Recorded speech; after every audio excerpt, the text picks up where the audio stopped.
ओम गंग गणपते नमः। आप सभी का आपके अपने चैनल हिंदी स्टोरी बुक पर बहुत बहुत स्वागत है। इस वीडियो में हम पूर्णिमा व्रत कथा सुनेंगे। द्वापर युग में एक बार यशोदा जी ने भगवान श्री कृष्ण से कहा, हे कृष्ण, तुम सारे संसार के रचयिता तथा पालनहार हो। आज कोई ऐसा उपाय मुझसे कहो जिसके करने से स्त्रियों को सौभाग्य की प्राप्ति हो तथा उनकी सभी मनोकामनाएं पूर्ण हो। भगवान श्री कृष्ण कहने लगे, हे माता, मैं आपको एक उपाय विस्तार से बताता हूँ। सौभाग्य की प्राप्ति के लिए स्त्रियों को 32 पूर्णमासियों का व्रत करना चाहिए। भगवान श्री कृष्ण जी आगे कहने लगे कि इस धरती पर एक राजा चंद्रहास की अनेक प्रकार के रत्नों से परिपूर्ण कातिका नाम की नगरी थी।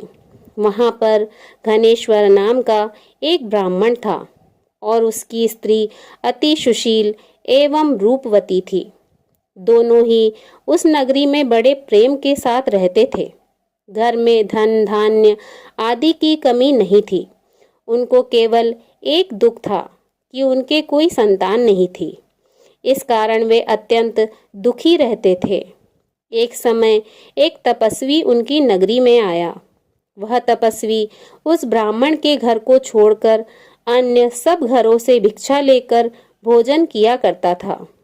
एक दिन हमेशा की तरह वह तपस्वी भिक्षा अन्न को प्रेम पूर्वक खा रहा था कि धनेश्वर ने योगी का यह सब कार्य देख लिया। धनेश्वर योगी से बोला, महात्मन, आप सब घरों से भिक्षा लेते हैं परंतु मेरे घर से भिक्षा कभी नहीं लेते। इसका कारण क्या है? योगी ने कहा कि निसंतान के घर से भिक्षा पतितों के अन्न के तुल्य होती है और जो पतितों का अन्न खाता है वह भी पतित हो जाता है। क्योंकि तुम निसंतान हो, अतः पतित हो जाने के भय से मैं तुम्हारे घर से भिक्षा नहीं लेता हूँ। धनेश्वर यह बात सुनकर अपने मन में बहुत दुखी हुआ और हाथ जोड़कर योगी के पैरों पर गिर पड़ा तथा कहने लगा, हे महाराज, यदि ऐसा है तो आप मुझको पुत्र प्राप्ति का उपाय बताइए। आप सर्वज्ञ हैं, मुझ पर अवश्य ही कृपा कीजिए। मैं पुत्र न होने के कारण अत्यंत दुखी हूँ। आप मेरे इस दुख का हरण करें। आप सामर्थ्यवान हैं। यह सुनकर योगी कहने लगे, हे ब्राह्मण, तुम चंडी की आराधना करो। घर आकर उसने अपनी स्त्री को सब वृत्तांत कहा और स्वयं तप के निमित्त वन में चला गया। वन में जाकर उसने चंडी की उपासना की और उपवास किया। चंडी ने 16वें दिन उसको स्वप्न में दर्शन दिया और कहा, हे धनेश्वर, जा, तेरे पुत्र होगा, परंतु वह 16 वर्ष की आयु में ही मृत्यु को प्राप्त हो जाएगा।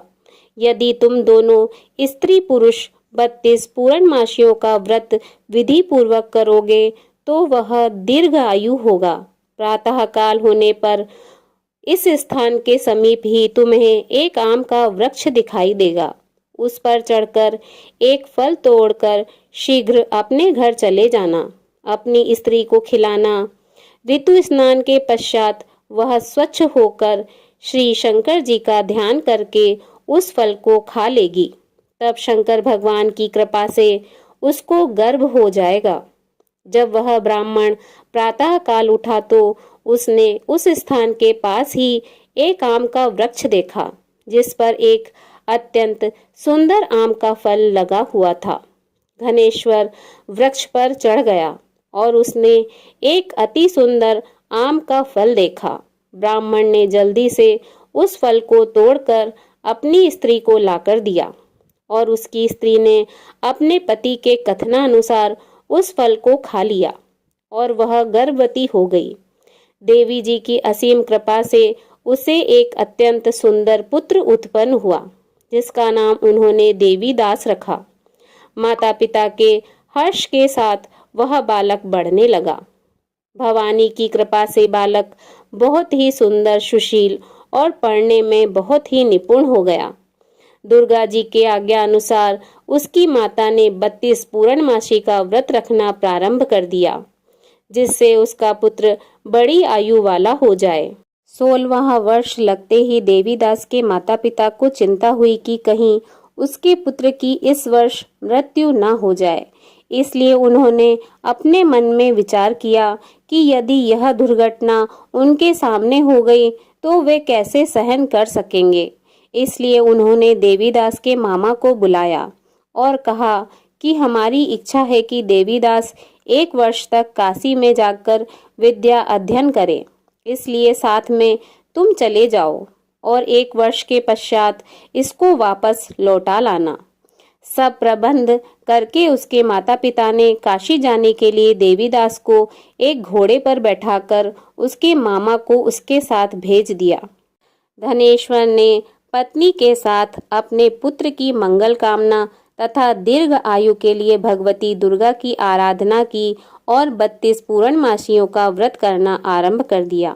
इस प्रकार बराबर 32 पूर्णमासी का व्रत पूरा किया। कुछ समय पश्चात मामा और भांजा मार्ग में रात्रि बिताने के लिए किसी ग्राम में ठहरे हुए थे। उस दिन उस गांव में एक ब्राह्मण की अत्यंत सुंदर, सुशील और गुणवती कन्या का विवाह होने वाला था। जिस धर्मशाला के अंदर वर और उसकी बारात ठहरी हुई थी, उसी धर्मशाला में देवीदास और उसके मामा भी ठहरे हुए थे।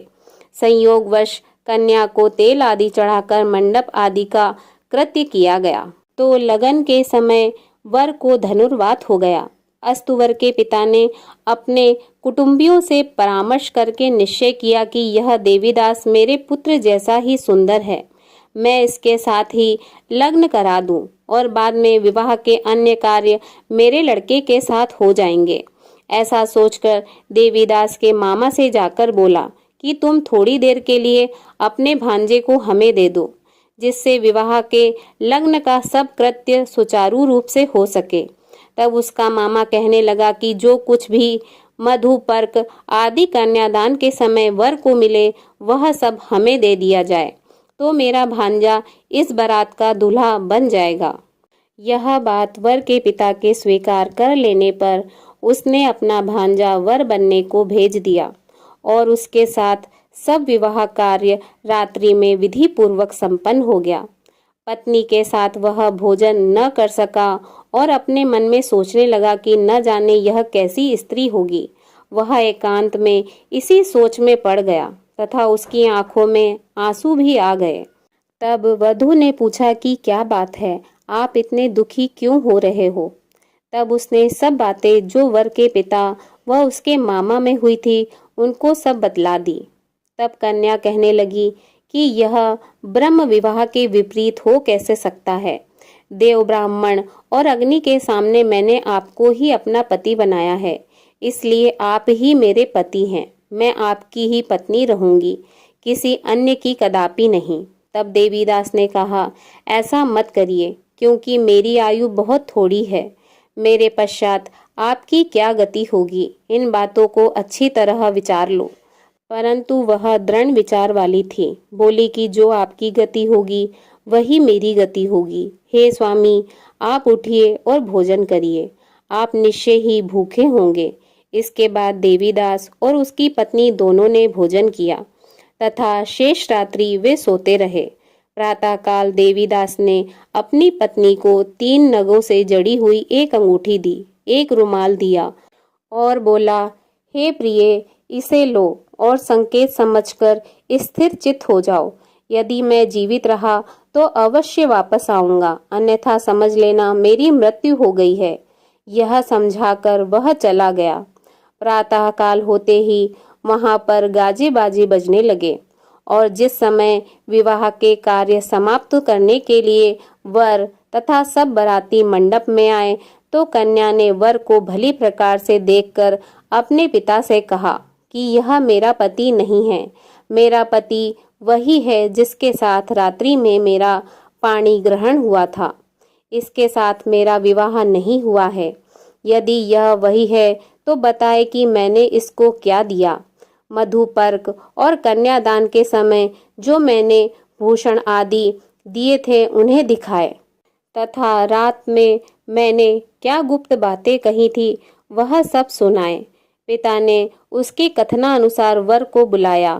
कन्या की यह सब बातें सुनकर वह कहने लगा कि मैं कुछ नहीं जानता। इसके पश्चात लज्जित होकर वह चला गया और सारी बारात भी अपमानित होकर वहां से लौट गई।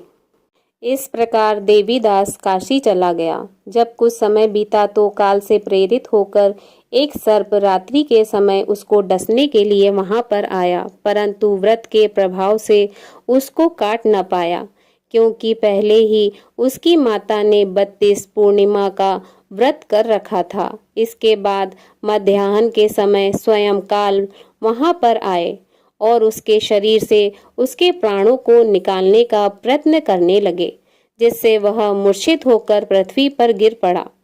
भगवान की कृपा से उसी समय माता पार्वती जी के साथ भगवान शिव शंकर जी वहां पर आ गए। उसको मूर्छित दशा में देखकर माता पार्वती जी ने भगवान शंकर जी से प्रार्थना की कि हे महाराज, इस बालक की माता ने पहले 32 पूर्णिमा का व्रत किया था, जिसके प्रभाव से इसका मृत्यु दोष कट गया है। माता पार्वती के कहने पर भक्त वत्सल भगवान शिव जी ने उसको प्राण दान दे दिया। इस व्रत के प्रभाव से काल को भी पीछे हटना पड़ा और देवीदास स्वस्थ होकर बैठ गया। उधर उसकी स्त्री उसकी प्रतीक्षा किया करती थी। जब 16वां वर्ष व्यतीत हो गया तो देवीदास भी अपने मामा के साथ काशी से चल दिया। इधर उसके ससुर उसको ढूंढने के लिए अपने घर से जाने वाले ही थे कि वह दोनों मामा भांजा वहां पर आ गए। उसको आया देखकर उसका ससुर बड़ी प्रसन्नता के साथ अपने घर में ले आया तथा बाद में खूब धन के साथ अपनी पुत्री को उसके साथ विदा किया। भगवान श्री कृष्ण जी कहने लगे, इस प्रकार धनेश्वर 32 पूर्णिमाओं के व्रत के प्रभाव से पुत्रवान हो गया। जो भी स्त्रियां इस व्रत को करती हैं वे जन्म जन्मांतर के वैधव्य का दुख नहीं भोगती और सदैव सौभाग्यवती रहती हैं। यह मेरा वचन है, इसमें कोई संदेह नहीं। यह व्रत पुत्र पौत्र को देने वाला तथा संपूर्ण मनोकामनाओं को पूर्ण करने वाला है। 32 पूर्णिमाओं के व्रत करने से व्रती की सब इच्छाएं भगवान शिव जी की कृपा से पूर्ण हो जाती हैं। बोलिए भगवान भोलेनाथ और माता पार्वती की जय। जिस प्रकार भगवान भोलेनाथ और माता पार्वती ने धनेश्वर की सभी मनोकामनाएं पूर्ण करी, उसी प्रकार भगवान भोलेनाथ और माता पार्वती इस कथा को सुनने वाले, कहने वाले तथा हुंकारा भरने वाले सबकी मनोकामनाएं पूर्ण करना, सभी स्त्रियों को सौभाग्यवती रखना। जय हो माँ।